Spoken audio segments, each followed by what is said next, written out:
さんこんにちは。去年ブラジルへ嫁いできたミドサーの日本人です。今日は普段インドア派の夫婦で海へ向かいたいと思います。地球の裏側のビーチや自然をぜひ楽しんでください。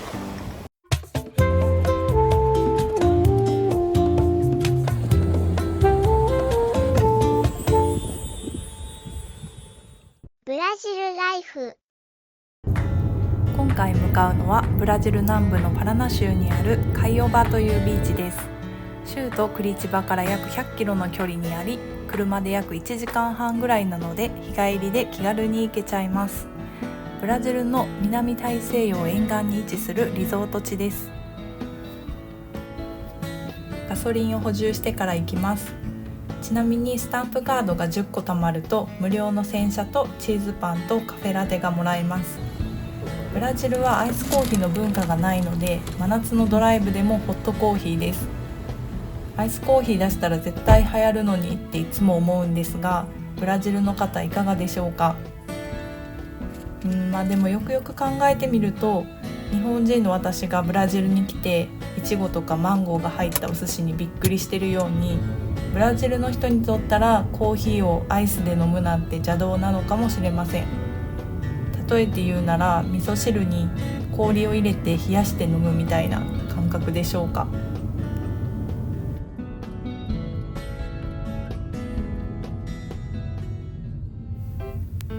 ブラジルの高速道路の料金所は意外とアナログで、 ETC のゲートは2つしかありません。どうやら ETC は月額利用料がかかるみたいで、仕事や旅行で頻繁に高速を利用する人が契約しているようです。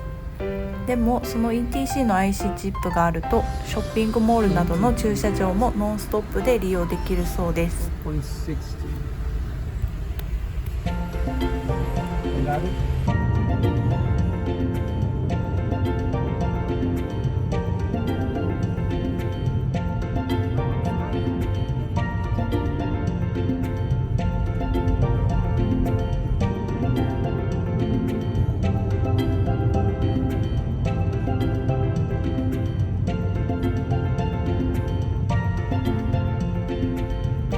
ようやくビーチが見えてきました。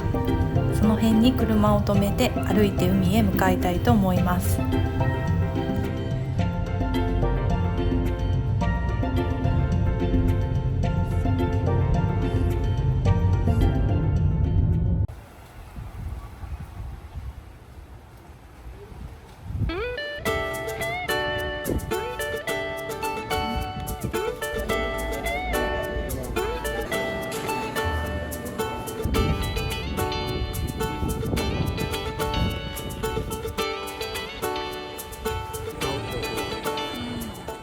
ブラジルライフ。ここからしばらくブラジルの自然を音と映像でお楽しみください。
このカイオバのビーチは波が穏やかで景色も綺麗なのでのんびり過ごすのにぴったりです。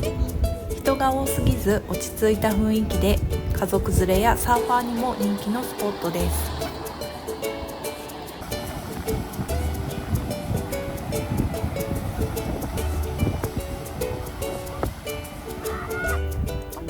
ブラジルの定番ココナッツジュースを飲もうと思います。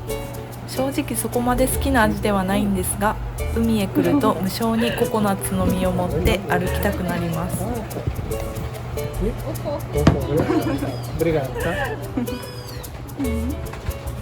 It's a big one. Okay.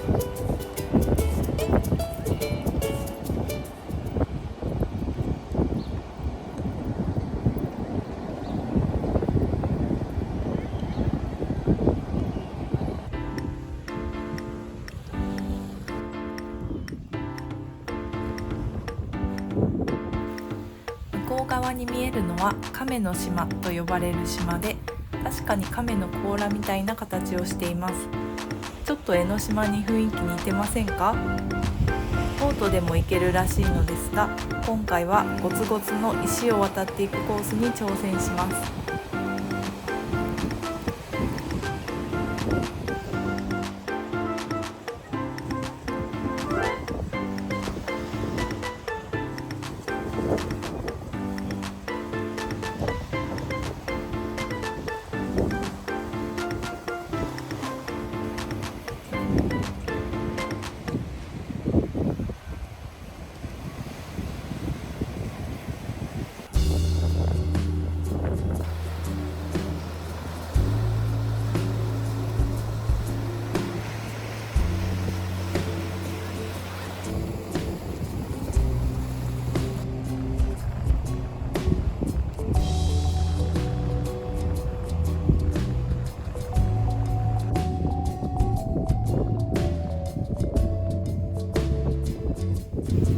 20分ぐらいかけて島に到着しました。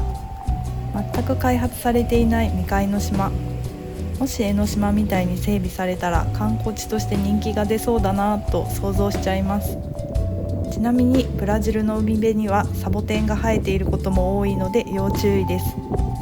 実は夫も子供の頃ビーチで裸足のままサボテンを踏んで大怪我をしたことがあるそうです。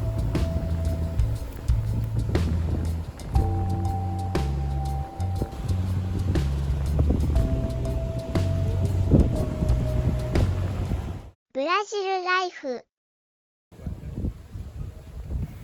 そろそろお腹が空いてきたのでご飯を食べに行きます。ビーチから歩いてすぐのところにたくさんのお店や飲食店が並んでいます。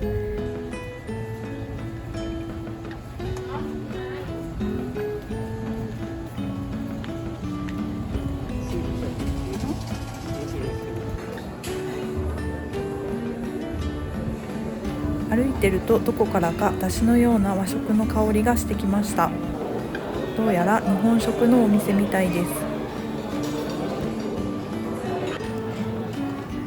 ブラジルに来て気づいたことなのですが、確かにブラジルって日系人が多いし、日本食もよく見かけるんですが、やっぱりブラジルで生まれ育った日本人の感覚と日本に住む日本人の感覚には結構ギャップがあるように感じます。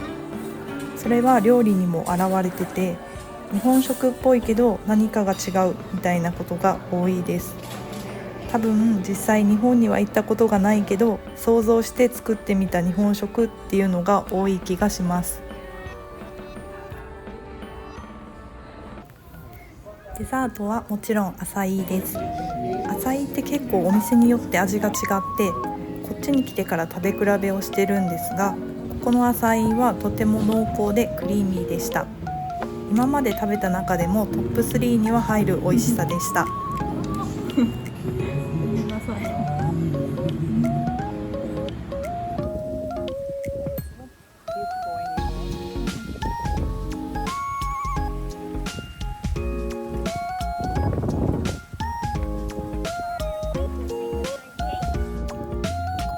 ブラジルのビーチの屋台飯を少し紹介します。やっぱりブラジルといえばシュラスコ、もちろんお肉も美味しいのですが、私のおすすめはこのチーズの串焼きです。ビーチに座ってるとポップコーンやスナックを売りに来てくれます。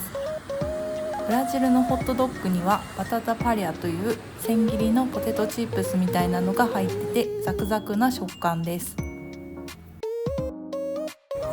ブラジルに来たらぜひ試してほしいのがフレッシュジュース屋さんです。ブラジルでは市販のジュースと生の果汁を絞って作ったジュースは呼び方が違って 100% 果汁ジュースのことをスコと言います。